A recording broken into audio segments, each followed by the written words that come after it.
Keyholes can be a really great way to mount either a picture frame or a shelf to the wall.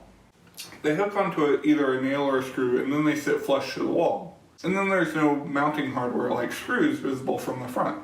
I've got one of these screws with a router bit, but a bracket like this can be a lot stronger. Not only is it made out of metal, but it has a slanted groove that will pull it closer to the wall when you slide it on. The trick to installing these is that you have to create two countersunk slots for them to sit in. You can't just mount them to the back of your workpiece. Here I have a shelf from IKEA that uses this style of keyhole bracket. When I take it off, you can see these two slots that it has cut, one deeper than the other. The first is to let the metal bracket sit flush with the back of the piece. The other is to allow for the screw to fit inside of the keyhole. To install one of these brackets, start by marking out where the slots will begin and end.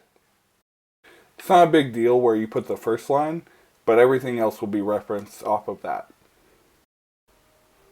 Next, use one of your brackets to get the length of the first slot, and then just extend that line to the other side as well. And using the bracket again, mark out where the top and the bottom of the second slot needs to be. The bottom will be at the bottom of the opening, but the top will need to be a little bit higher than the opening to account for the size of the screw.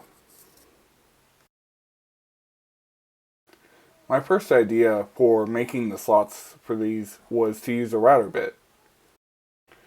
But the hardware I ordered was just a little bit wider than 1/2 inch, which is the router bit that I have. So instead I'm going to use a Forstner bit for both these slots. To start with, you want to set up a fence on your drill press. Here I'm just using a scrap piece of wood with some clamps. It's not critical where you place the fence.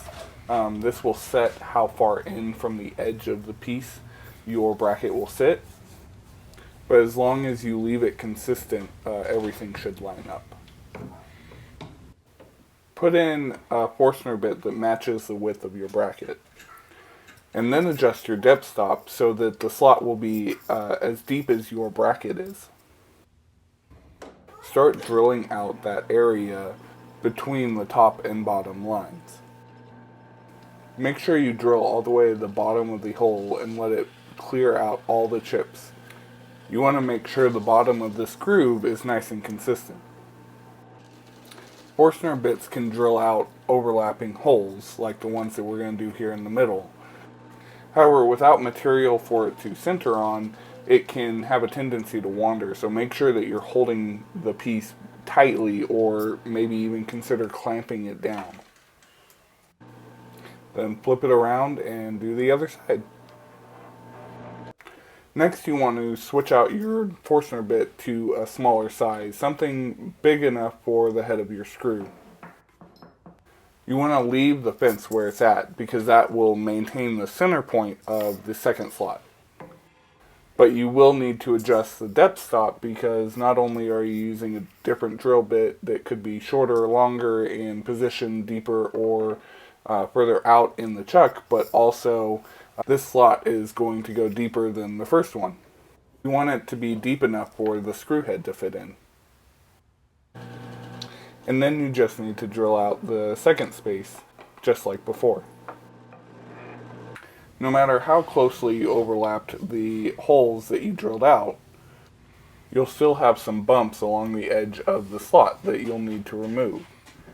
Now, I'm no expert with hand tools, but this is some pretty easy chisel work, and it's also some good practice because this will be on the back of the project and nobody will see it if you mess up.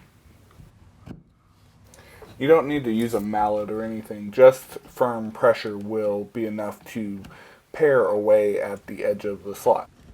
I didn't need to clean up the inside slot at all because my screw head fit just fine, but if you use a smaller Forstner bit, you might need to do that as well.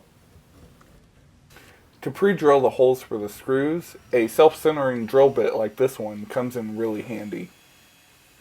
Otherwise, the drill bit wants to follow the centering hole from the Forstner bit, which is not quite in the same place as the hole for the screw.